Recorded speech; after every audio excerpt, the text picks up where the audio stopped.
Agora o nosso assunto vai ser sobre saúde. Existe uma doença que vem afetando escolas no Brasil inteiro e trazendo dor de cabeça principalmente para os pais. Pensando nisso, nós estamos recebendo hoje aqui a visita da médica pediatra Fernanda Wingert. Olá, tudo bem? Tudo bem. Bom, o assunto de hoje é sobre a doença mão-pé-boca. Afinal, que doença é essa? Então, a doença mão-pé-boca é uma doença, uma síndrome, né, que a gente chama, porque é um misto de sintomas que acomete principalmente as crianças abaixo de 5 anos de idade. Então, pega bem a faixa da pré-escola. Então, as creches, as escolas iniciais são as que apresentam o maior número de casos, né? Como é que é a incidência dessa doença? Ela se espalha muito rápido? Se espalha muito rápido e a grande questão é que o início da transmissão dela, a criança já começa a transmitir o vírus antes de começar a ter sintomas. Então, teoricamente, está tudo bem, a criança está bem, está saudável, mas ela já está transmitindo o vírus para outros colegas. E aí, quando ela começa com os sintomas, aí sim, a transmissão é muito mais alta.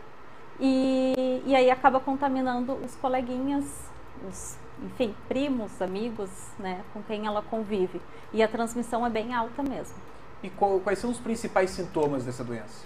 Os principais sintomas são febre, dor de garganta, e eles apresentam lesões aftosas, né, lesões, vesículas na boquinha, o que acaba atrapalhando muito a questão da alimentação, e nas mãos e nos pezinhos também apresentam lesões vesiculares, que são bolinhas vermelhas.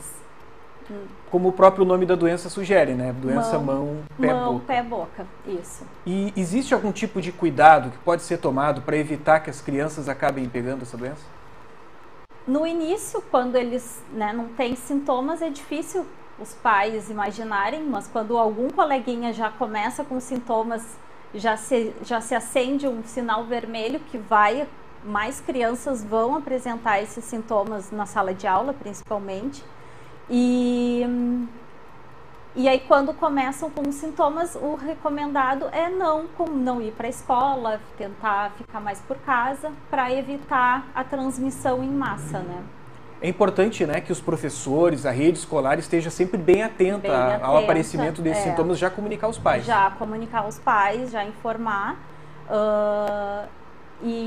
O cuidado com a transmissão, ela é fecal-oral, né? Então, a criança que brinca, bota brinquedinho na boca, interage com os outros coleguinhas, os cuidadores que às vezes trocam fralda, assim é que se transmite o vírus, né? E também por gotículas, né? Espirro, conversa. Então, tentar sempre o cuidado de superfície, cuidado de higiene de mãos, esse tipo de cuidado nas creches também, creches e escolas, para evitar a disseminação. Além desses sintomas que você falou, tem algum sintoma mais grave ou essa doença pode desencadear algo mais grave nessas crianças? Tem um sintoma mais grave que, na verdade, é uma consequência, é a questão da desidratação. Então, a criança tem muita dor na boquinha, crianças que ficam muito tempo expostas ao vírus, eles têm mais sintomas. E a boquinha fica com muitas lesões, às vezes eles não conseguem comer, não conseguem ingerir líquido. E aí a desidratação é a principal complicação. Casos mais graves acomete o sistema nervoso central, mas aí é bem raro, assim, a gente não costuma ver aqui. Bom, mediante as formas de contágio, né, que você nos explicou agora, fica praticamente inevitável, né, que no ambiente escolar, por exemplo, uma escola de educação infantil, que tem um grande número de alunos, né, fica praticamente inevitável que uma criança não passe para outra. Né?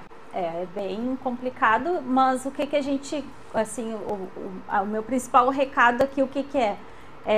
É inevitável a transmissão, mas quanto mais higiene, quanto mais cuidado tiver, e aí quando tu vê que os pais observam que a criança começa com as lesões, não mandar para a escola, porque aí isso vai evitar dos outros coleguinhas ter mais contato com o vírus, e aí os sintomas se tornam cada vez menores, porque aí eles não têm tanta exposição viral.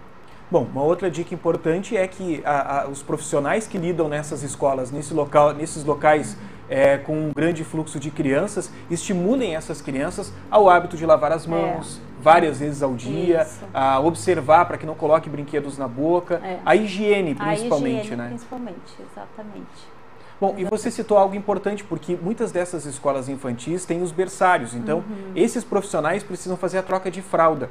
E aí também há um momento de higiene desses profissionais para evitar o contágio em outras crianças. Não só dos profissionais, mas também das superfícies, né? Então, assim, o trocador, o fraldário, onde é trocada a fralda dessas crianças, entre um e outro precisa passar um álcool, precisa higienizar aquele ambiente, além de higienizar mãos, né? Para evitar a disseminação dos vírus. E o tratamento? Como é que funciona o tratamento dessas crianças que acabam sendo atingidas? O tratamento é basicamente sintomático. Então, assim, a criança que tem dor, a gente vai tratar com analgésico, paracetamol, dipirona, ibuprofeno, que são os de uso mais comum, mais frequente na pediatria. A gente não tem nenhum tratamento para a doença. Como é um quadro viral, não existe antibiótico, não existe nenhum outro tipo de medicação para a doença. A gente trata os sintomas. Então, a criança que está com dor, a gente vai dar medicação e aguardar o tempo de evolução do quadro, que é em torno de 7 a 10 dias. Bom, uma dica que a gente sempre traz também é que é importante que os pais, ao perceberem qualquer sintoma, levem para um consultório médico, levem para um especialista, porque um pai ele não pode diagnosticar que realmente a criança está com aquele problema. Esses sintomas, que você citou agora, eles são semelhantes a outros problemas, outras doenças. Então, daqui a pouco pode sim ser algo mais grave, então somente um médico consegue fazer o diagnóstico correto. Exatamente. E a questão... Voltando à questão de tratamento, né? Não, como eu disse, não tem o tratamento específico, mas o que ajuda bastante os pequeninhos é a questão da alimentação. Então tem que cuidar bastante, dar bastante líquido, água, chá, suquinho. Para os maiorzinhos, comidinha doce e mais geladinha, porque ajuda a dar uma anestesiada, eles conseguir comer alguma coisa e conseguir deglutir.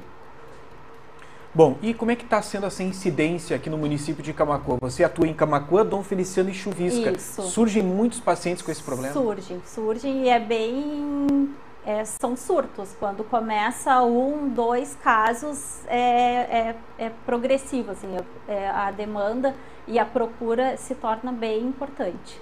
Bom, por mais que a doutora tenha dito alguns medicamentos que são utilizados, é importante que também não haja automedicação, né? Exatamente. Bem como a gente falou no início, daqui a pouco pode ser algum outro problema, algum outro tipo de enfermidade afetando essa criança e a automedicação, ela é prejudicial. Ela é prejudicial e às vezes, né, quando se prolonga ou se posterga uma consulta, às vezes isso a gente acaba perdendo tempo, né? Então, assim, quanto antes iniciou os sintomas, procura um atendimento, procura um médico, posto de saúde, UPA, consultórios particulares,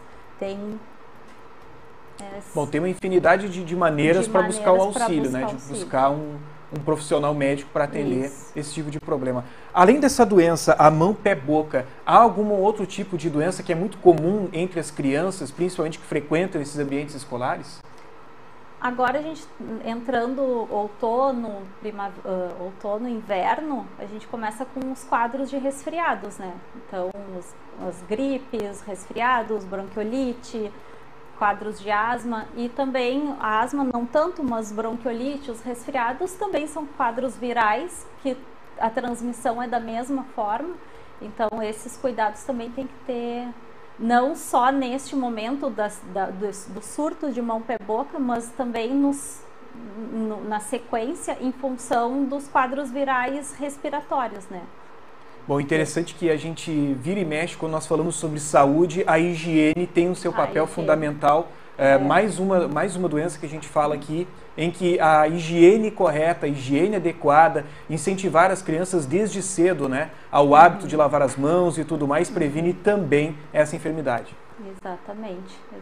Quanto mais veio o Covid, né, para nos ensinar a usar máscara, nos ensinar a higienização de mãos, a manter distância, cuidado que tem alguém doente em casa, evitar de mandar as crianças para a escola. Isso é um ensinamento que a gente tem que seguir usando ele para o futuro, porque assim nós teremos crianças mais saudáveis e o andamento, o funcionamento das escolas melhor também. Doutora, a gente agradece a sua presença, que venha mais vezes, né, participar aí do programa, para que a gente consiga instruir quem nos assiste sobre essas enfermidades, principalmente com as nossas crianças. Então, tá bom, obrigada pelo convite, sempre à disposição.